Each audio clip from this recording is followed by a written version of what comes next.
This is Newcap News.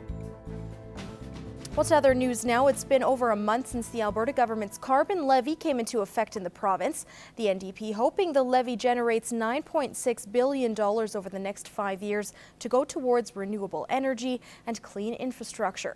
But none of that money should come from residents in Saskatchewan. Adam McVicker has more on the local mix-up. It was an unexpected addition to Taryn Mendez's heating bill, a pamphlet warning direct energy customers of Alberta's newly implemented carbon tax. I was a little surprised, as of course I live in Saskatchewan and I shouldn't be subject to any additional fees that Alberta implements. While there were no charges on Mendez's bill for the levy, Daniel May wasn't so lucky. It was about double what the average payment was. A little shocked when I first seen it. A resident on the Saskatchewan side of Lloydminster for the last decade, May, who works for a local roofing company, bought his home 2 years ago and says he usually pays $100 on average for his heat. I'm a middle-class working person, and to see any influx on any bill double was a little ridiculous. But May isn't alone. Newcap News has learned a select group of homes on the Saskatchewan side were charged a carbon levy last month. We're aware of 12 instances where ATCO sent through charges for us to pass on that was an error. We were alerted to it by the AUC last Monday, and so we've been chatting with them and with ATCO Gas to get it sorted out. The Alberta government says the carbon tax should only add about $124 per year to people's energy bills, but some residents are seeing their bills double or triple. Direct Energy attributing that to a 50% increase in the regulated price of natural gas and a cold snap in January. For customers charged on the Saskatchewan side of town, refunds are on the way. In this case, ATCO is canceling these charges, correcting the invoices, and the affected customers will be receiving a new invoice probably this week. Customers with concerns about their bills are urged to contact Direct Energy. As for May, there's no hard feelings over the mix-up. They've always been great, and so hopefully we can get it sorted out. Adam McVicker, Newcap News. And back at home, the Lloydminster Agriculture Hall of Fame has added one more member to its prestigious list. Ken Kay, a community leader and retired partner of Agland, was inducted last night during the AgriVision's banquet. Brian Lentz has more. Having Mr. Kay inducted tonight is just one more person that has done amazing things in our community. Ken Kay has been involved with agriculture and farm machinery in Lloydminster for more than 50 years. Throughout that time, Kay attributes much of his success to the community itself. It seemed like when the things really went down, they always took care of us first, made sure we were looked after so we could carry on business and look after them. As a partner of Agland, Kay gave back extensively to the region, making donations to the Health Foundation, 4-H clubs, and sports complexes. He also encouraged his staff to take time off and help local organizations. Ken's an extremely humble man. He never really takes a lot of credit for a lot of the things that he's done, but he has stepped up to help so many entities in our community. Well, I feel kind of out of place, really, to have my picture up alongside those people that did so many important things for different projects. Seemed like I just did a bunch of little things along the way, and they did the big things. So. Brian Lentz, Newcap News. Well, there are many resources available for parents trying to deal with stress at home and at work, but something that might go overlooked is how to help children deal with stress. In this week's Healthy Living, Josh Ryan tells us about a program designed to help parents teach their kids skills to navigate negative energy. Raising children has many challenges, such as understanding why they act out. Kids, when they're stressed, normally it shows up through behaviors and things like that. So it sort of sometimes may get brushed under the rug. That's why the program Kids Have Stress Too focuses on strategies for parents to teach kids how to handle being stressed. It's really important that we get these concepts and this education out to parents so they can be more proactive in helping to support their children as they go through each developmental stage. The starting point is trying to calm down a child and then start a productive conversation. It's not a teachable moment because their emotions have taken over their brain. So we have to learn how to get them calmed first, then deal with the behavior, the emotion, and those type of things. Dealing with those behaviors and emotions can require a variety of strategies for different kids and different age groups. Even if you get one good technique or strategy as a takeaway, that's enough that might get you through with one child. Some of the solutions are surprisingly simple, such as pushing against a wall or reaching for the sky. For younger kids, you do a push a cloud thing, help them push a cloud, get some of that energy out, because we all know that exercise is a very good strategy for stress. You see them right away, their body language just relaxes, and then you're able to talk to them about the situation and move on. And these lessons can better prepare kids for when they move on to higher education. If we as parents are always trying to solve those problems for them, as they get older, that's going to leave them at a disadvantage. Josh Ryan, Newcap News. Well, we're all, of course, looking for the sluggish ride that oil prices have been on to hit the brakes. But can we expect to reach the bottom in 2017? In this week's Agriculture Report, Gerard Lampow gets a glimpse into the future to find out what's possible.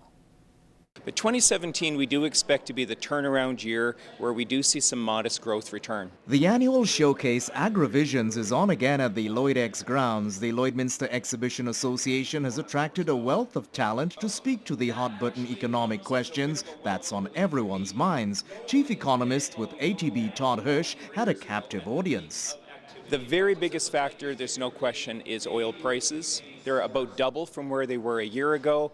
And with that WTI, that West Texas benchmark price hanging in around US $50 to $55, that's sort of a break-even point for producers in Alberta. Hirsch sees real GDP growth in Alberta at about 2%, becoming the new normal. As oil stabilizes, it's a rebuilding year. The slowdown in construction remains, but for building permits, it's still 6% of the 10-year average. Pipeline approvals offer hope, but the isolationist talk from Canada's largest trading partner is concerning.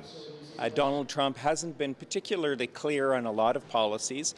The only thing we do know for sure is that the U.S. is moving into a more isolated position.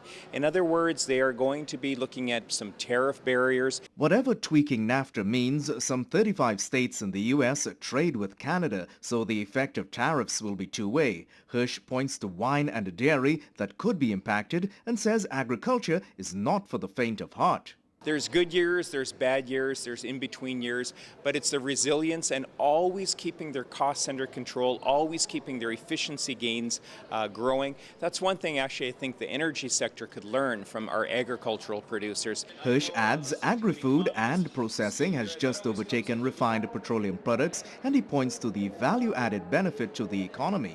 I think we're moving into a new era where some of it's small, but agri-food production, niche production, in some cases organic production, I think there's lots of opportunities for our agri-food producers. Gerard Lampow, Newcap News. This is Newcap Sports. Well, the Bantam AAA Bobcats may be the only Bobcats team to make the playoffs this season. Down 1-0 to Fort Saskatchewan, the series moved back to the border city last night, with Lloydminster facing elimination in the best-of-3 series. Lance Phillips with more. After a heartbreaking double overtime loss Tuesday in Fort Saskatchewan, the Bobcats put together another strong performance Wednesday, ultimately losing 9-6 to the Rangers, ending their season. Lloydminster opened the scoring early in the first and held two separate two-goal leads, but 5 third-period goals from Fort Saskatchewan was the difference. They're fast and skilled, so yeah, just got to keep them to the outside and just try not to let as many shots get through. We talked about trying to limit the odd man rushes, play great defense, and when you're trying to push to get some goals when they're up a little bit, you kind of make some mistakes, and like we said before, this team will capitalize on that. The one word Johnson used to describe the team's year was adversity. They struggled to find their game and their bond, but what they did over the last part of the season has made both Johnson and the players proud. I can't put it into words, to be honest. We sat at the beginning of the year, parents and our team, and we just talked about the characteristics and what players need to move on to the next level. And if I had kids, I'd want them to be exactly like them. They don't quit, they fight for each other. You know, they'll go to war for each other, and they have that gigantic heart. You can see in that dressing room. Yeah, well, at the start of the year it wasn't going so good for us, but then we've just been working hard and like not giving up, and it paid off at the end. No, we all just kind of gathered together and said, boys, we can make the playoffs. Like, we're not far back, so then we came together and we did it. So who gets the credit for the team's turnaround? Johnson will tell you the players. And the players? Well, they tell you the coaches. In our tough times, he always pats me on the back and says, you can do this. He encourages me through everything, so you know, that really helped me through the season. I'm proud of how they've stuck together and believed in us coaches, and I couldn't ask for a better group, and I'm sad to, that this is our last day together. Lance Phillips, Newcap Sports, Lloydminster. Well, the playoffs are on the line for the Lakeland women's basketball team this weekend in 2 games against Grand Prairie. Although their opponent is winless this season, the matches are getting tougher with more injuries to an already short Rustlers bench. Although she's been playing, guard Meg Faraz is dealing with a sickness, and Anna Mabui went down with a knee injury in last weekend's game against Augustana. Scale of 1 to 10, I'm at about an 8 on the pain. Yeah, I have a pretty high pain tolerance, but this is just a different kind of pain, so we'll see. A little better than last week, but I know still a bit run down. Good to be back on the floor. On numerous occasions, the team has showed resilience dealing with the loss of players, which has led to some concern, yet at the same time, some optimism. We could have 3 players injured. We just got to adapt. And the nice thing about our girls is a lot of them have multiple skills. So a lot of them can shoot the ball and handle the ball. And I thought that showed. We've got a short bench, like you said, but we're pretty deep in what we have. Like, everyone's got things that they bring to the team, like their own assets. We've got shooters, we've got slashers, and they can all bring what they can. It's one of those things. Every weekend it seems someone else is injured, but we're essentially one serious injury away from being in a whole world of trouble. So the nice thing about us having that bye at the end of the semester is hopefully we can get healthy for playoffs and have our best team on the floor. Now, the worry's real. Now, as for these games, the women have found success, and the question was posed about how they continue to do this despite the odds they face, and the exact answer wasn't what was expected. We just have each other's backs, honestly. We're there for each other. Whenever someone needs something, we're there. If someone else is lacking on the court, we have that extra person to pick up the slack. You know, like we're a team unit and we do everything together. So I think the team unit is what's helping us go through.